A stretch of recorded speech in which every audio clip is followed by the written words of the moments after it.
Welcome, everyone. We are glad you are joining us today. We're thrilled to have Diane Bigler join us again. She has 20 plus years of experience in mental health, social work, and criminal justice, including work with the FBI and Crimes Against Minors Task Force. She is a national speaker and award winning educator with a passion for creating engaging, skill building trainings for diverse audiences. And she's also a former performance solutions director and an executive coach specializing in leadership development, emotional intelligence, and team dynamics. So, welcome, Diane. We're so happy you're here with us today and joining us again for the second time. And the stage is all yours. Thank you so much, Angela. So great to be back with you all. Hello, everyone. Good morning or good afternoon to some of you. So glad to have you joining us today for our presentation on looking at ACT for anxiety. So, for the next hour, we're going to look at some of the core benefits of being able to use ACT with your clients. And I'm going to provide you with some resources to be able to do that in your handout packet. You have several resources. Also, I wanted to point out that one of your handouts is the resource links, and this has all of the links that are in the training. So that way you have them all in one document. So feel free to download that as well. So as we begin here, you can see what our learning objectives are and what we will be focusing in on today. We're going to begin by talking about kind of the overall premise of ACT. We will look at the 6 core processes and talk about this central theme of psychological flexibility. We will also then explore different applications of the 6 core processes of ACT, and you'll see those in kind of a script form between a therapist and a client. And then we will talk about the ways in which ACT can be especially helpful with anxiety. I welcome your questions, comments in the chat, and we'll certainly be monitoring that here as we continue. Let's first begin by talking about the concept of psychological flexibility. As you can see here on the screen, this really is our beginning understanding of how we really look at what ACT is. And so let's look at each of these 6 core concepts that you see here. We see in the center, we have this concept of psychological flexibility. All of the 6 core processes of ACT really look at the connection with psychological flexibility. And so as we go through all of these, I'd like you to think about a couple of things. Think about number one, how anxiety relates to each of these 6 core processes. And then also think about any of your particular clients that you're working with now when we review these 6 core processes and how perhaps some of your clients may benefit from focusing on any of these 6 core areas that you see here. We have, as you can see, the present moment. And the present moment is a fancy way for saying mindfulness. And this is our ability to become present in the moment and our ability to be able to become acquainted with sensory experiences. We know that clients with anxiety can struggle with sensory, physiological, somatic symptoms of anxiety. We also know that mindfulness and connecting with one's own body and the moment in time can be very impactful and really help to manage anxiety. Clients are able to develop a platform of awareness, and this is a critical foundation for all of the other parts of ACT. So we start with this present moment awareness, being present and getting grounded. Let's move next to values. We're going to go in a clockwise direction. Values is discovering and defining what is most important to you. Each one of us has values. Your clients have values, and values help us to find purpose, direction, and decision making. We then move on to committed action. And this is, as you can see here, taking action to pursue the important things in your life. We look at this as the process of taking steps toward valued goals after we have helped clients identify what is important to them. Then we look at self as context, seeing yourself as unchanged by time and experience. This is really connecting with the observing self being able to step back. We call this the helicopter or balcony view. Stepping back and being able to look at your own thoughts and feelings, especially with regard to anxiety, and not be hooked by them. Speaking of hooking, that leads to our next area, diffusion. Diffusion, if you can imagine two magnets that are fused together, diffusion is the ability to help our clients separate their thoughts from their own experiences and not being hooked by their thoughts or emotions. Noticing a thought rather than getting caught up or hooked or fused with that thought, just simply noticing it. And then finally, we have acceptance, being willing to experience difficult thoughts, being willing to engage in non judgmental awareness is really key with acceptance. So, as we reviewed those, perhaps you thought of a few of your clients, perhaps you thought about how anxiety connects with each of these six core processes that you see here. Let's continue and let's look at some other key aspects of the ACT model that you see here. These include the choice point and the struggle switch. By the way, there are videos on both of these concepts in YouTube. So if you go to YouTube and if you type in the choice point or the struggle switch, great teaching videos for clients. They're pretty brief, so it's a great opportunity to use the medium of a video to be able to help provide psychoeducation. The choice point, let's start with the choice point. We see here in the middle that each of us, and especially our clients with anxiety, have a situation or a thought or an emotion that they begin to experience. And then we identify this choice point as either being the ability to move away from actions and ineffective things. These are the things that hook us. This is moving away from our values. These are those unskillful, unsafe, maladaptive behaviors that clients engage in. And then they often feel shame later and feel worse. So we know that our clients may struggle with drugs and alcohol. They may struggle with self-harm. They may struggle with creating chaotic interpersonal relationships. Those would be things that move our clients away from what is important to them, their values in that value-directed living. The other option, and what we're trying to do in ACT, is help move our clients towards things that are important to them, their values, people, connections, goals, relationships. This is that valued, committed action. The opposite of that, the hook, is fusion with thoughts and with emotions. But if we move towards a value direction, that is when we really experience more of a connection with valued, committed action, more ability for behavior change, and more mindful choices, especially around one's own anxiety experience. The other concept in ACT that you see on the right is the struggle switch. And the video does a really great job of explaining the struggle switch, but you can see that also here in this illustration. The one on the left, when the struggle switch is on, these are the clients that feel anxiety, and then they have anxiety about their anxiety. And then they feel guilt and shame, and they try to push it away like a beach ball in the water. If you try to push it under the water, it takes a lot of energy and it usually just pops back up. In ACT, we would encourage clients to do what is on the right. Turn the struggle switch off. Let that beach ball just float on the water. The beach ball is the anxiety. We're just going to let it be there. And we're going to observe it floating rather than trying to push it and contain it below the surface.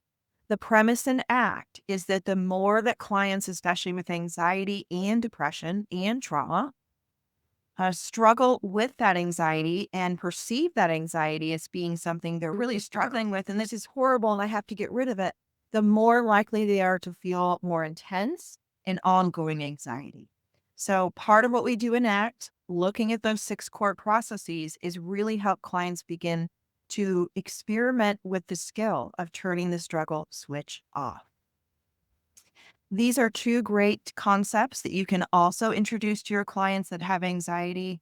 because they really provide a visual way to understand this along with those videos. So I've used kind of both these illustrations and the videos complementarily with each other.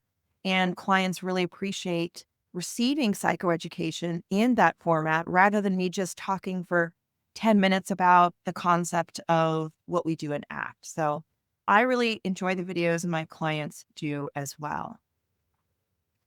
As we talk more about anxiety, we see here on the left, we see 5 reasons for constant anxiety. So, this is again going back to both the choice point and the struggle switch concepts. And you can see here that number one, we're programmed to see the bear. People who are anxious are consistently usually looking for check marks that, oh, yep, there's another reason to be anxious. Oh, I need to prepare that I may be anxious here.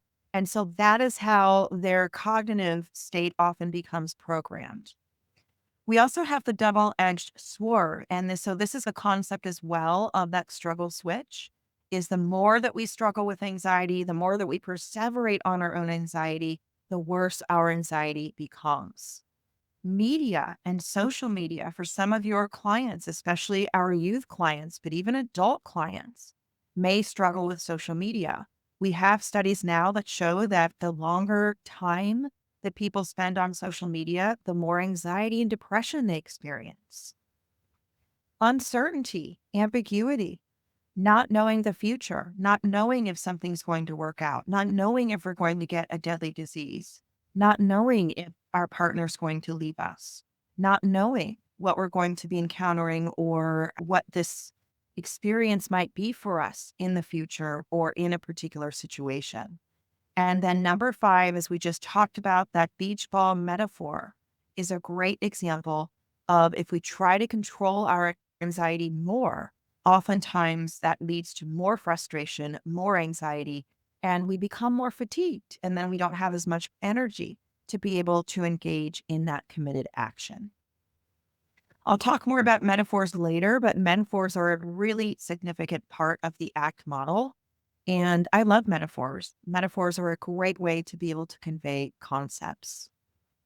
So, those are the 5 reasons for constant anxiety, but also now look at 5 ACT-based ideas to deal with anxiety. Making a plan. We're always working in ACT with our clients to make a plan, create some very specific, actionable, measurable, small goals, one at a time.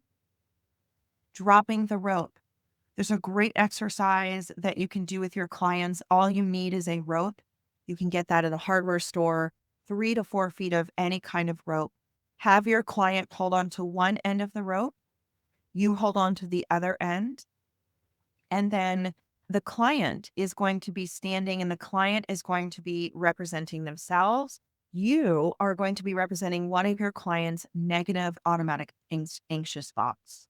So you have the client share what this thought is. You have the client say that thought over and over. And then you both begin tugging on this rope, pulling back and forth like a tug of war.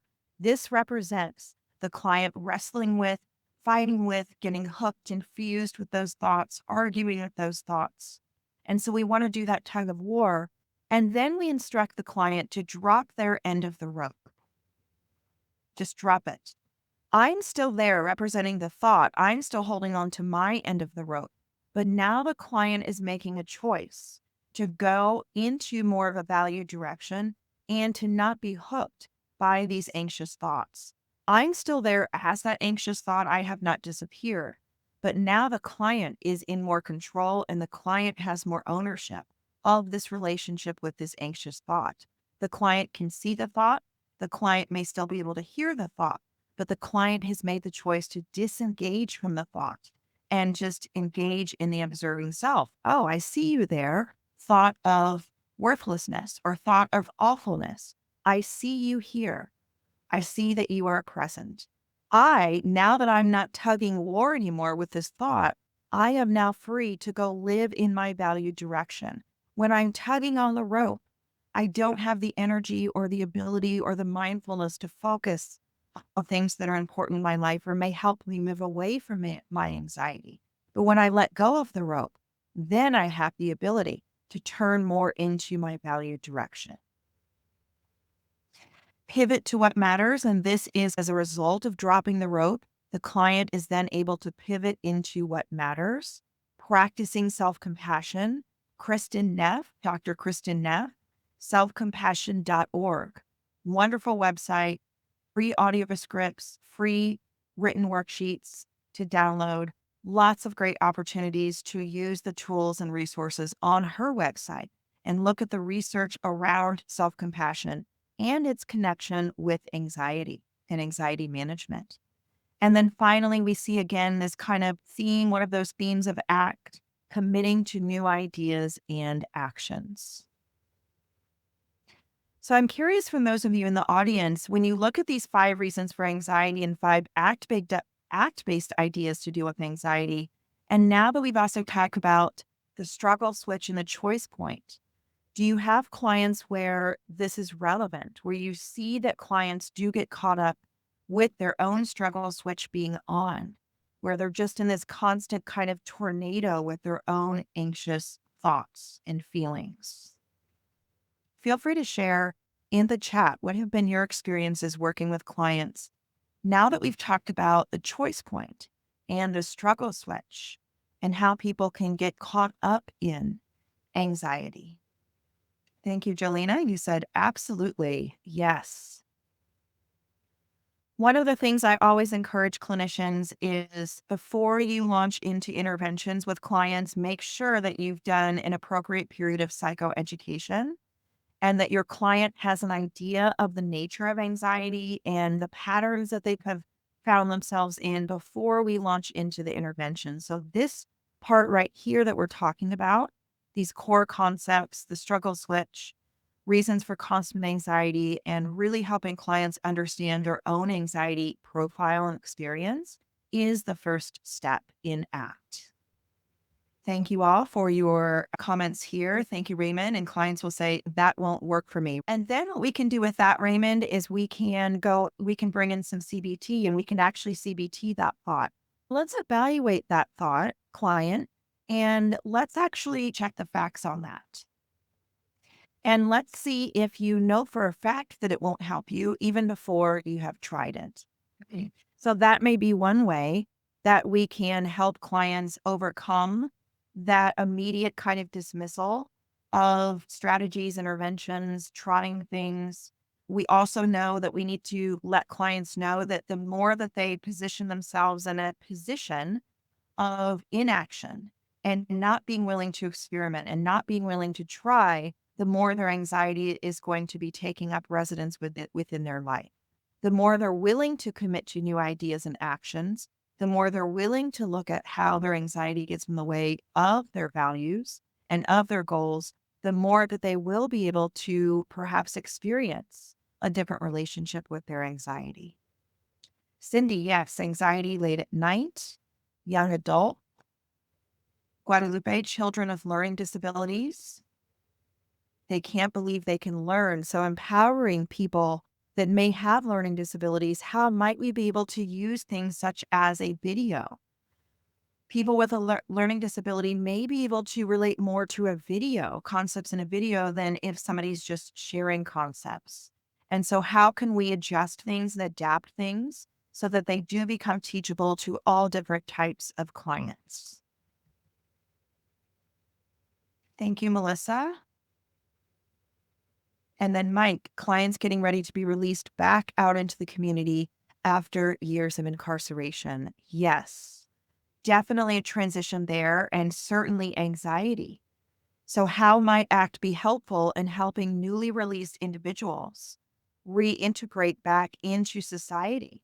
A lot of these ACT principles, especially when we look at values of somebody that is reintegrating into society, what is important to you? That maybe now in your transition into society can guide you and us in your reintegration.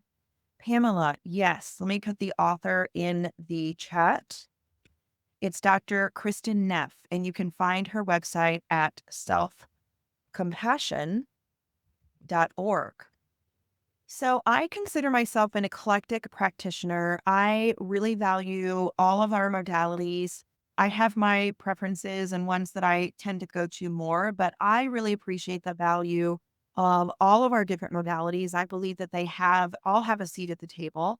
I wanted to give you all a little bit of a comparison between CBT and ACT because sometimes there's that question of how is ACT different than CBT. So this kind of gives you an idea. You can see in this first green and white chart in the upper left-hand corner, this is really the CBT approach where we would really focus on helping clients identify, evaluate, and modify any unhelpful thoughts. And you see what that process is here. But ACT takes a different approach. You can see at the bottom, you can see that the ACT approach, as you can see here, similar thoughts, but the ACT approach is more about noticing, acknowledging. ACT does not get into the wrestling ring with that thought and does not evaluate that thought. It doesn't try to restructure that thought. It doesn't check the facts of that thought. It just simply acknowledges from the outside of the wrestling ring, I see you, thought. I see that you're here. I see that you're in my ring, but I'm not going to jump into the ring with you and wrestle with you. I'm just going to acknowledge that you're in my ring and you're probably going to go out of my ring at some point. So that is one of the fundamental differences. As I mentioned earlier, you can certainly combine ACT and CBT. So, like the example I gave with Raymond and what you shared, that clients will say, this isn't going to help me. That in and of itself is a depressive oriented thought. So we could definitely use some CBT to first maybe look at that thought. And then after we've used some CBT with a client and maybe they have some clarity on the inaccuracy of that thought, then we might be able to transition them into some ACT interventions. Yeah, Melinda, you said useful for postpartum parents. Yes. Thank you for that. Also, I just wanted to point out that you have some handouts here that I think will be very helpful. The first one is a measure of psychological flexibility. This is going to be a really very useful ACT assessment tool. It's one of my favorite ACT assessment tools. It has the what we call the hexaflex, which has all of those 6 core processes of ACT. And it has a Likert scale in each category, which allows you and the client to evaluate their current level of skill in that particular area of ACT. So that's your first handout. Then you have another assessment tool for clients, which is control of thoughts and feelings questionnaire. That's also going to help you and your client have an idea of what is their relationship with their own thoughts and feelings. Are they very much fused? And are they very much hooked by their thoughts and feelings? That's what that is going to give you clarity on. You also then have the compact. The compact is another assessment tool that has a series of statements. And this has, again, a Likert scale, and it will allow you to be able to assess your client's readiness to do ACT and then also what some of their perceptions are with some of those core ACT processes. Finally, I've provided you in this first chunk of handouts with an ACT guide to case conceptualization. You all, I think, are familiar with case conceptualization. It's facts about the client, information, and then we merge that with our own clinical impressions and formulations. That is a case conceptualization. So I've provided you with how to do a case conceptualization in ACT, and then also a sample case conceptualization of a client named Brian.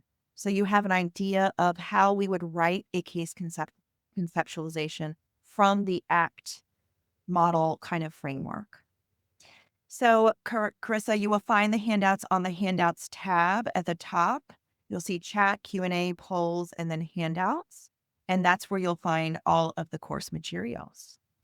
Okay, so let's begin talking about, by a little bit of clinical application, each of the ACT 6 core processes. So this is going to give you an idea of how we would see ACT being utilized in the therapy room with a client. This is our client And their name's Jamie, and Jamie has intense anxiety in social situations. So that is the general profile, probably describes a lot of our clients, especially with that social anxiety. Here we're going to see the first skill, which is going to be cognitive diffusion. So let's look at how the therapist begins to introduce the concept of cognitive diffusion, and then we'll move on to the other processes of ACT as well. Thank you, Tamika. I'm so glad that you're looking forward to using the handouts. Also, please feel free to share them with colleagues. I always want you all to spread the love, so share any of these resources with colleagues that you think would benefit. So, with cognitive diffusion, our goal here, our therapeutic goal, is to help Jamie distance from anxious thoughts. So, again, that is the metaphor of the balcony view or the helicopter view, creating some distance and being able to more objectively observe one's own thoughts, feelings, and state of mind. So, here you see Jamie says, I always think people are judging me. My mind tells me I'm awkward, boring, and just not worth talking to, which is a classic kind of thought process of it, social anxiety, right? Dr. Lee, who is the clinician, says it sounds like your mind gives you a steady stream of harsh judgments. What happens when you believe those thoughts are absolutely true? Jamie says, I get anxious. I avoid people. I feel like I am failing. Dr. Lee says, let's try a little experiment. Say this thought out loud. I'm boring. Now repeat it again, but this time say, I'm having the thought that I am boring. So Jamie repeats, I'm having the thought that I'm boring. Dr. Lee, notice any difference? Jamie says, it feels less real. I'm observing it instead of being stuck in it. And Dr. Lee says, that's the idea. You are not your thoughts. You're the one noticing them. And inserting that phrase, I'm having the thought that I am boring, is one of the classic ACT ways that we begin to help clients experiment with this very important skill of cognitive diffusion. So, any of your clients that say, oh, I'm anxious, oh, I'm feeling anxiety, have them experiment with this over and over to see, like we see with Jamie, if it begins to create less power for that thought, less presence, and less hooking to the client specifically. So this is our first skill or ACT process, cognitive diffusion. Let's look at our next one. Acceptance. The therapeutic goal here is allowing thoughts and feelings to come and go without struggling with them. So Jamie says, I just want this anxiety to go away. Dr. Lee, that's totally understandable. But what if instead of fighting the anxiety, you made space for it, just allowing it to be there without trying to fix or run away from it? And Jamie says, I don't know. It feels like it would overwhelm me. Dr. Lee, let's try a small practice. Close your eyes for a moment. Notice where you feel anxiety in your body right now. Breathe into that space. You don't need to like it, just make room for it. Jamie breathes and says, I feel it in my chest. Dr. Lee, just notice it. Let it be. Like it's a guest passing through your house, not someone you have to entertain or kick out. So we have another great metaphor that ACT introduces, the guest, the visitor. Somebody passing through your house, you do not need to entertain them or kick them out. Okay, so that gives us cognitive diffusion and acceptance. Now we move on to present moment awareness. The goal here is focusing attention on the here and now. Dr. Lee says, when you're in social situations, where does your attention usually go? Jamie, to what people might be thinking of me and what I'm doing wrong. Dr. Lee, let's practice something. Look around this room and name 5 things. Jamie, the lamp, the chair, your notebook, the window, and the clock. Dr. Lee, good.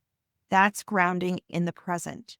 The more you can anchor your attention in the now, the less you'll get swept away by anxious predictions or judgments.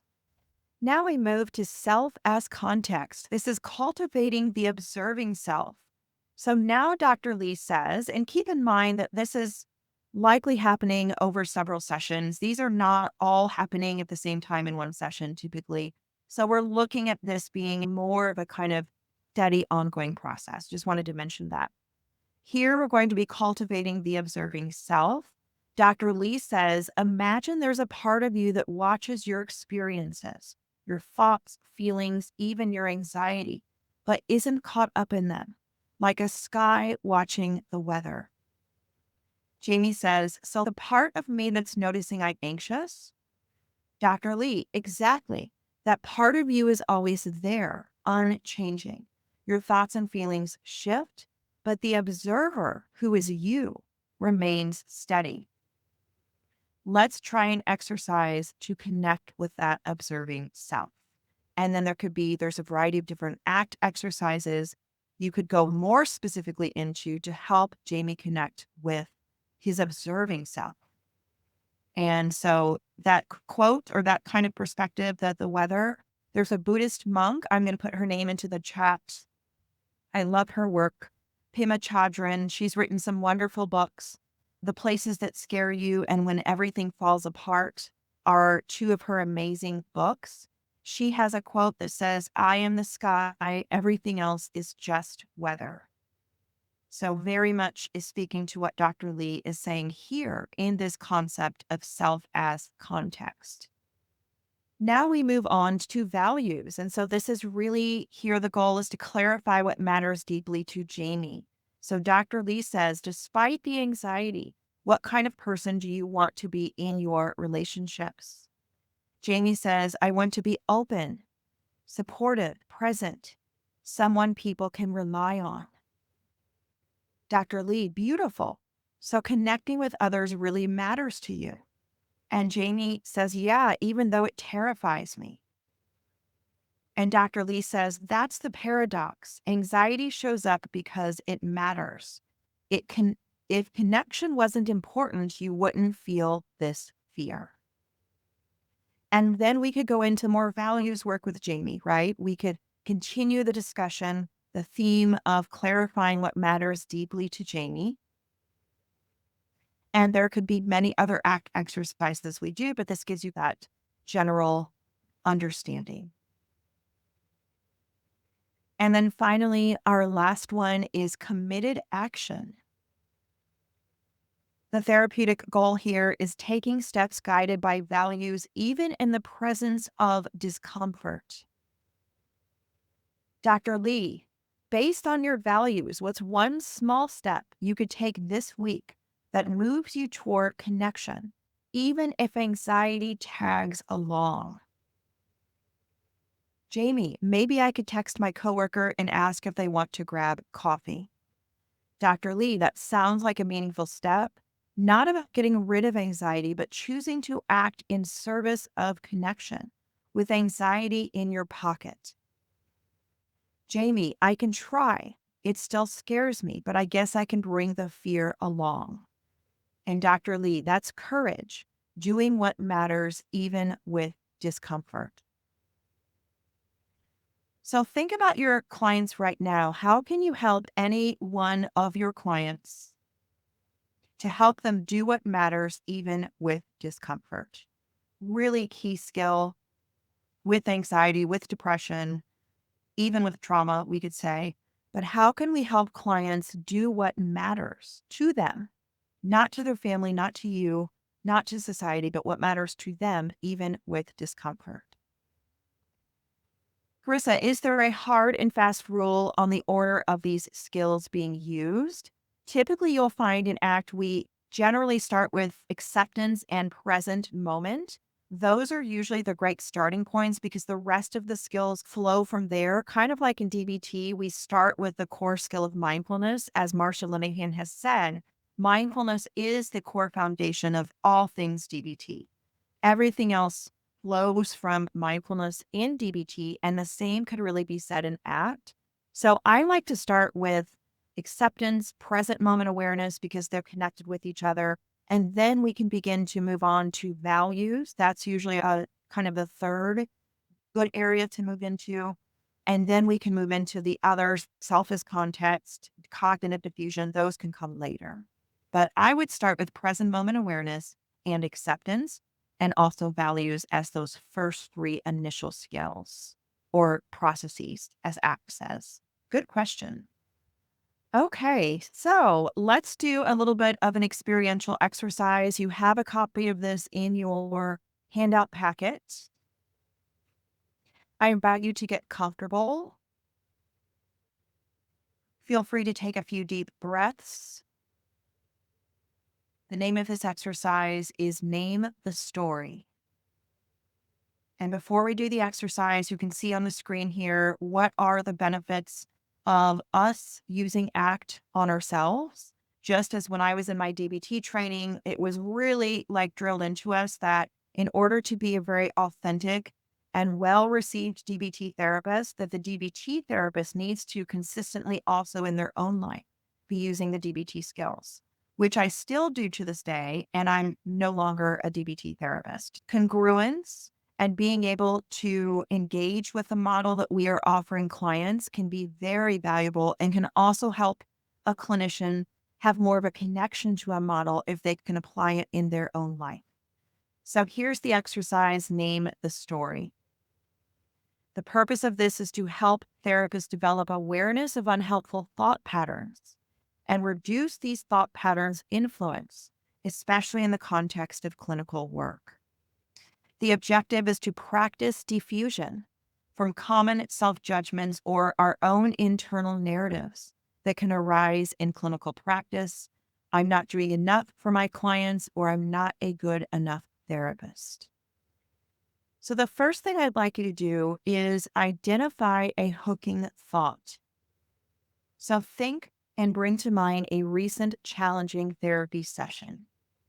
Notice if any unhelpful thoughts arose during or afterwards, such as, I failed this client, I don't know what I'm doing, or I should have said something different.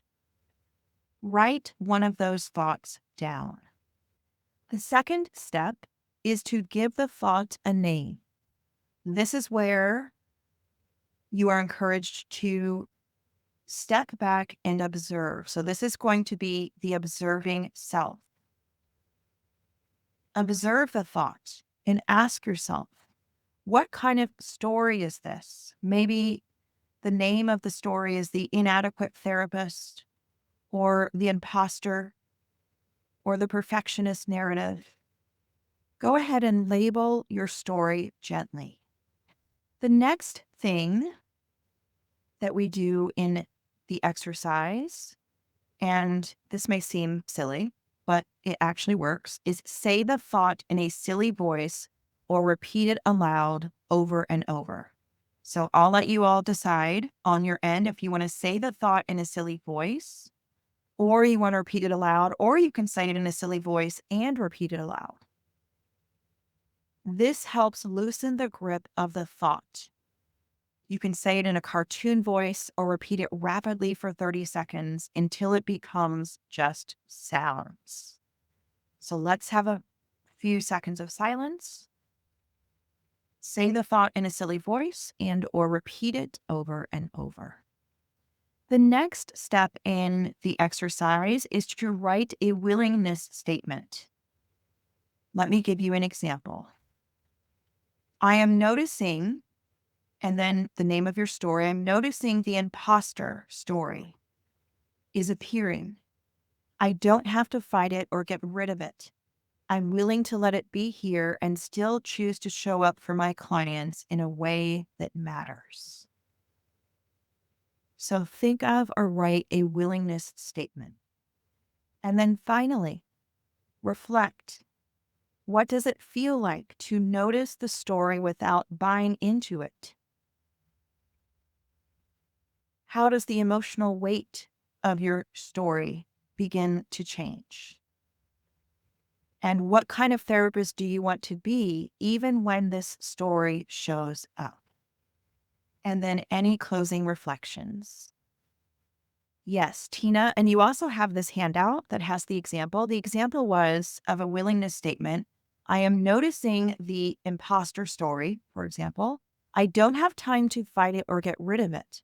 I'm willing to let it be here and still choose to show up for my clients in a way that matters. I hope you found that exercise helpful in applying some of these ACT core principles. Keep in mind, you can do this at any point. You have the handout, so you can print this. You could have this available, especially if you're feeling as though you're getting hooked or fused to some of those thoughts as a helper. This is a great way to be able to begin to have more of a mindful, intentional relationship with this story. Thank you, Saranda. I'm so glad that it was helpful. Okay, so we also have this ACT matrix case study. Thank you, Carissa. You said it was very hard, actually, and there was discomfort in doing it. I'm actually not surprised to hear that, Carissa. Oftentimes, when we do something for the first time, it may be hard and there is often discomfort. Think about any other things in life you've done for the first time and there's discomfort or it's harder. But guess what happens the more that you do it? It becomes less hard and there begins to become more comfort.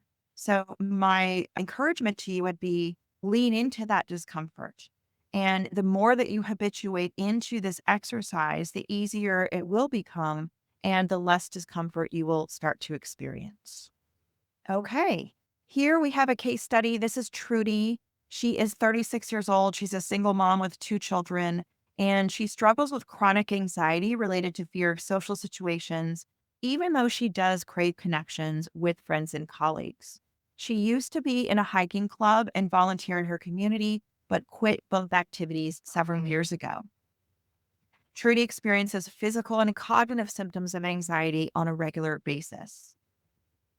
She has learned about ACT and decides to complete the ACT matrix to get a better understanding of what she is feeling and how to move in the right direction.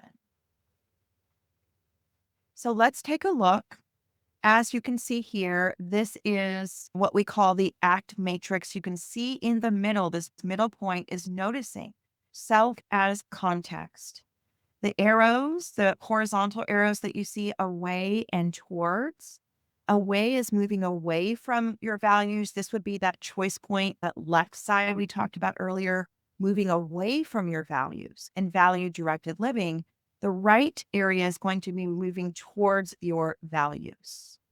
So you can see here, this is numbered. Number 1, bottom right hand corner, who and what is important to you. And you see what Trudy has put in that particular category. Then we move on the left to number 2, thoughts and feelings that show up when things get tough. This is when the client experiences that fusion to those anxious thoughts and to those feelings that are based in anxiety. Then we move up to number 3, as you can see here. And this is when we really begin to help Trudy identify things you do when these thoughts and feelings show up. And typically, this is going to be the non acceptance. This is going to be that struggle switches on and the client is wrestling with their anxiety and they have anxiety about their anxiety. And as you can see, what Trudy does here, smokes, goes to bed. So we see classic avoidance behaviors.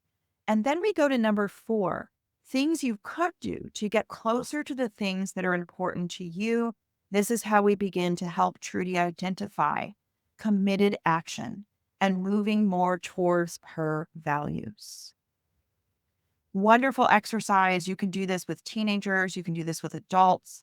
It's pretty straightforward, so it's not too complicated, but it can be very powerful to help clients identify in this matrix each of these 4 core areas. And this is a lot of the work that we do in ACT, is really helping clients begin to notice, to observe, to describe, and to always try to bring them into this space of what would help you move more towards committed, valued action. Okay, so metaphors. So I just want to mention metaphors and the value of metaphors. As you can see here on the left, there's all of these benefits of metaphors in a therapeutic setting. They can be very helpful to illustrate a story or experience that a client is having. And so I've used a few metaphors here. We've talked about the beach ball. We talked about the wrestling ring. We talked about the visitor, that this is just a visitor coming through. We don't have to entertain them or kick them out. And so lots of key benefits to metaphors. I wanted to share because one of the challenges in ACT is, how do you know which metaphors connect with each of the six core processes? There's so many metaphors in ACT, it's overwhelming. And I've included some great resource links that are going to give you like 75 different metaphors in ACT. But you see here in this chart on the right that this is a great kind of resource for us as clinicians. If you want to lean into using metaphors with your clients, which I encourage you to experiment with, this particular resource is going to give you the correlation of what metaphors connect with each of the six core processes in ACT. So feel free to come back to this. One of the ones that we use is the clipboard. And that is where there, again, by the way, there's a video on YouTube of the clipboard demonstration. We ask a client to hold a book or a clipboard up in front of their face. And then we ask them to push it out with their arms being straight out, still in front of their face. The clipboard represents the anxious thought, that difficult emotion. And we work the client through the metaphor of what are they disconnected from in life by having this blocking their view, and their arms are extended, their arms are getting tired. They're not able to see what's going on in their life or the people in front of them. And then what if we were to ask them to put that clipboard or book down on the table next to them? It's still present. The thought or the emotion has not left. But now the client has full awareness of the therapist in front of them, the room they're in, the full experience, and they're not being blocked, distracted, or misguided by this clipboard blocking their view, blocking their experience with life. So, really great opportunity to work with clients on that particular metaphor. Tyler, I see your question. If there's time, can you say something about creative hopelessness and shattering the illusion of control? So that would be something good, Tyler. I don't know if we'll have time to go into that today, but certainly there are different points in ACT that address hopelessness. We really take that same approach with creative hopelessness that we do as we've been doing here in each of these six core processes. So what I would recommend, Tyler, is you go back and review the scripts we looked at. And then instead of social anxiety, you would replace that experience with creative hopelessness. And how might you work your client through each of those six core processes, looking at the way that you saw the therapist, Dr. Lee, doing that in each of those six core areas? Kristen, there are so many books on ACT. I have provided you with lots of great resources on your resource list. There are some books for more appropriate for clients on ACT, but I also prefer to give my clients worksheets to start out with. But there are some really great books on ACT, and I think I've included some great resources in that regard. So check out your resource links because that's going to have, I think there's 15 or 20 different resources on there. And those will certainly lead you to some wonderful ACT books. The other exercise I wanted to share is an exercise called the sweet spot. This is another great therapeutic exercise for us to utilize in our own work as you're doing your client work. Sometimes we just focus on the not so good things that have happened in therapy for us as a therapist.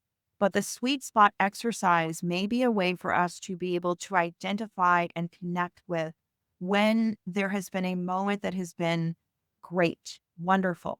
And we can also encourage our clients to do this as well.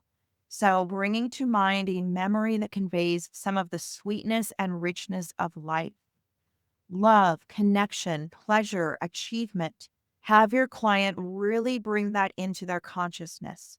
Make it vivid. Share it. Have your client describe it. Have them utilize their five senses, what they see, smell, taste, hear, touch. And what does that memory reveal about what matters to them? And then you see the rest of the exercise here. So the sweet spot exercise, great way for clients that are more oriented towards the negative. This is a great way to help them have a different perspective. And then the guest house. This is a poem by Rumi, who was a 15th century Iranian poet.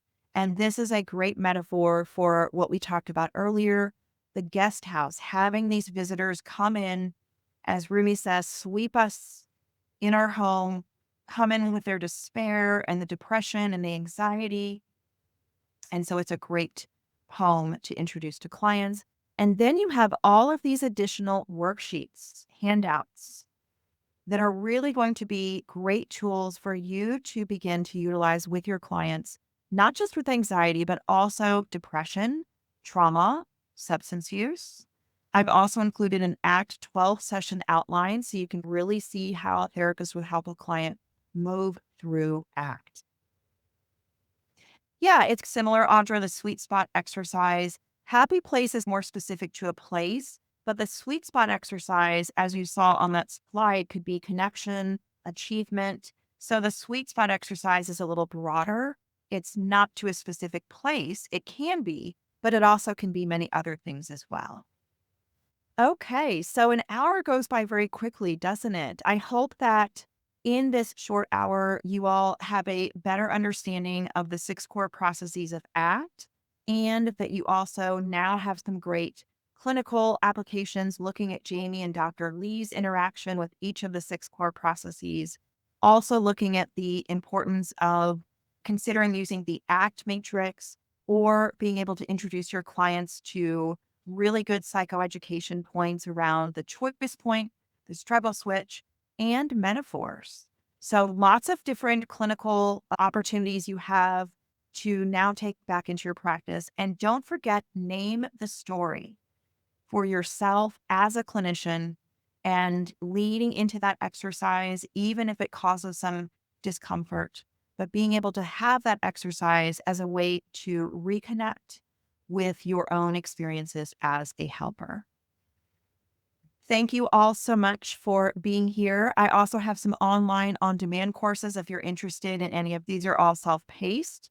You do get a CEU certificate and would love for you to check them out. And I really also just want to thank ICANotes for inviting me to be back here again. I look forward to seeing you all in a future webinar. And Angela, I will turn it back over to you. Take care, everyone. Be well. Bye-bye. Thank you so much, Diane. This was great. You got a lot of great comments, a lot of participation by everyone here.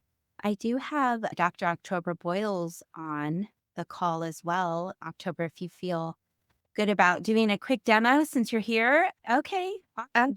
Absolutely. And thank you so much, Diana. That was a fantastic webinar. So thank you. Thank you so much for doing that. And you can tell by the chat that people agree with that. So it's fantastic. It was great to see everyone in here. I just want to show you ICANotes really quickly. This is our ICANotes Plus program. It does help with your clinical documentation. It helps with getting not only your notes, but also we just have some really great features in there. We are bringing in ambient listening to do notes if you're interested in that. But this is what you're looking at as your dashboard. ICANotes helps keep you on pace so you know exactly what you have to do. If you have notes that you haven't finished or things that you need to do, we have a really nice calendar that links with your Google Calendar, and you have a quick link for scheduling. So you can actually put that on your website and set up, and clients can book with you directly if you want that to happen. So that's a really great thing. And then just want to show you in the chart room some other nice features that you have. Say you've got that online scheduling, someone booked with you, and you want to go ahead and send them out some information as far as your intake forms, things like that to get them started. So you don't have to touch paper. So you just get them all set up. We have assessments you can send them. So we have a full range of assessments there. We do have your packages. We can set up intake packages and weekly assessments. And I could just click on just a few of those and get those sent right out, like new patient intake, and send it right through the portal, and it'll send them directly to them. So that's one of the really nice things with ICANotes is that you don't have to touch a lot of paper. We have fantastic notes of the program. If I can just show you that Really quickly, we can go into symptoms of, and I can click they have depression. I can say that that depression continues and it's actually a little bit worse. And then I can start to talk about why it's worse, that we have crying spells that are worse, we have fatigue that's worse, libido issues that are absolutely worse. We can have sleep problems that are present and maybe feelings of worthlessness, and that symptom is present. And then I could go on and talk about even suicidality. Maybe they're not suicidal and their denial is convincing. I can talk about behavior. Maybe their functioning at work is definitely impaired. Substance use is more than advised. And again, sleep, I'm going to say they have sleep problems, falling asleep and staying asleep. And then what I'm doing for them as far as verbal content, maybe we're talking about work issues and relationship issues, and that's bringing on depression and anxiety. And then the therapeutic interventions, like what's our goal? And that could be to work on coping skills and expression of feelings. Our interventions can be to support and ventilize, help them vent their feelings. And then we're talking about stress reduction techniques. If they're doing well as far as their MSE, I can just click normal and it gives me a full normal mental status exam. I can also type in this field and remove things and add things however is needed for the note. Let's say they do that PHQ-9 that I sent to them, I can immediately put that score in, say they scored a 13. They'll start to track and trend outcomes over time. If you're having problems with insurance companies getting more sessions, that's not a problem. We can justify the level of care here. And I could say that outpatient is still needing because it's interfering with their day-to-day activities, and that requires continued treatment. And then I can go ahead on part two. I can put on any diagnosis I want, drop in a service code here, and I can save this as a progress note. And I can even put in my time spent. And one of the beautiful things too is I can link to treatment plans. So if I have treatment plans here, like for depressed mood, I can just go ahead and select either all of these or just select certain ones. But I can bring in my short-term goals and my long-term goals and link those interventions in. If you're dealing with Medicaid or Medicare, this is especially helpful. So I can go ahead and say they're doing good there, and we're going to continue that current plan. And then I have a completed progress note.